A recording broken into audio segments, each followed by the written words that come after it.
کی قسم وہ شخص مومن ہو ہی نہیں سکتا۔ صحابہ کو تعجب ہوا، صحابہ کو حیرت ہوئی، صحابہ نے پوچھا من ہم یا رسول اللہ، اے اللہ کے رسول وہ شخص کون ہے جو مومن نہیں ہو سکتا، جو کامل ایمان والا نہیں ہو سکتا؟ پیارے آقا نے ارشاد فرمایا الذی لا یأمن جارہ بوائقہ، وہ شخص مومن ہو ہی نہیں سکتا جس کا پڑوسی اس کی شرارتوں سے، اس کی اذیتوں سے، اس کی تکلیفوں سے محفوظ نہ ہو۔ کتنی اہم بات ہے۔ ہم لوگ یہاں ایمان کا دعویٰ کر رہے ہیں، ایمان کا دعویٰ ٹھوک رہے ہیں، کہتے ہیں ہم لوگ ایمان کی مومن، ہم لوگ مومن ہیں، ایمان والے ہیں بھائی، اور پتہ چلا وہ کسی پڑوسی کو تکلیف پہنچا رہا ہے، گندا نالے کا پانی پھینک رہا ہے، پڑوسی کا زمین دبایا ہوا ہے، صبح صبح پڑوسی کے یہاں اپنا کوڑا کرکٹ پھینک دے رہا ہے، کچرا اٹھا کر پھینک دے رہا ہے۔ میرے بھائیوں اور دوستوں، یہ رویہ آج ہمارے معاشرے اور سوسائٹی میں ہو رہا ہے۔ ایک پڑوسی دوسرے پڑوسی کی تکلیفوں سے محفوظ نہیں ہے، تو ہم ایمان والے ہیں کہاں؟ ہم کہاں ایمان والے ہو گئے؟ آج ہمارے اعمال سے دوسرے متاثر کیسے ہوں گے؟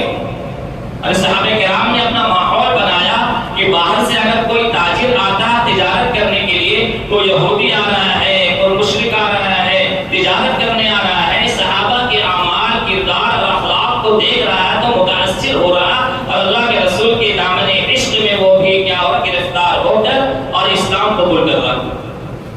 صحابہ کے کردار اور اخلاق کو دیکھ کر، اور ہمارے یہاں کے حالات ایسے ہیں کہ باہر سے کوئی اگر آدمی آئے بھی اچھا مائنڈ ہو کر، اچھا مزاج لے کر، تو ہمارے اعمال کو دیکھ کر بولے گا ان سے بہتر تو ہم ہی لوگ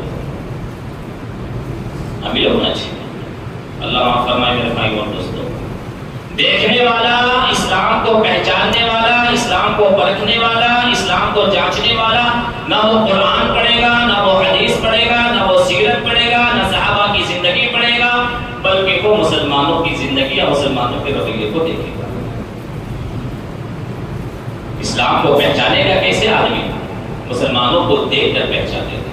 ہم کو جیسا دیکھے گا ویسے ہی وہ اسلام کے تعلق سے گمان کرے گا شاید اسلامی ہی، شاید اسلامی ہی۔ حسن بصری رحمۃ اللہ علیہ کا بہت مشہور واقعہ آتا ہے۔ حسن بصری رحمۃ اللہ علیہ ایک بہت جلیل القدر تابعی بولنے سے جنہوں نے صحابہ کی زندگی کو دیکھا، صحابہ سے تعلیم حاصل کی، بڑے بہت بڑے تابعی، ان کے بارے میں واقعہ آتا ہے۔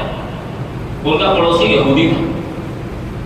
ہمارے بہت سارے واقعات، مجددین، امام، اولیاء کرام، ان کے واقعات کو پڑھیں گے تو پتہ چلے گا صرف اور صرف ان کی اخلاق اور سیرت کو، ان کی زندگی کو دیکھ کر بہت سارے دشمنان اسلام کے دامن سے وابستہ ہوئے۔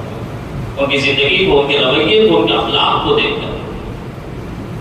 تھوڑی بات میرے بھائی اور دوستوں، انسان پہلے بھی اور اب بھی، انسان پہلے بھی اور اب بھی، چاہے وہ جاہل ہو، چاہے وہ فقیر ہو، چاہے وہ امیر ہو، چاہے وہ بھوکا ہو، چاہے کھاتے پیتے گھرانہ کا ہو، چاہے وہ مالدار ہو، ہر انسان محبت کا بھوکا ہوتا ہے۔ ہر انسان پہلے بھی تھا اور ابھی بھی محبت کا بھوکا۔ تھوڑی آپ محبت دکھلا لیجیے بھی، دیکھیے آپ کا کیسا وہ گرویدہ اور غلام بنتا ہے۔ آپ کے پیسے سے متاثر نہیں ہوگا۔ آپ بہت بڑا کارخانہ چلا رہے ہیں تو آپ سوچیں گے کہ میرے پاس پیسے ہیں تو میرا کاریگر ہم میرے پیسے کو دیکھ کر اور میرے کارخانے کو دیکھ کر ہم سے متاثر ہو نہیں ہوگا۔ آپ نے اس کے ساتھ اخلاق پیش کیا، محبت دی، تو وہ آپ سے متاثر ہوگا۔ کبھی آپ کو چھوڑ کر جانے کی کبھی کوشش نہیں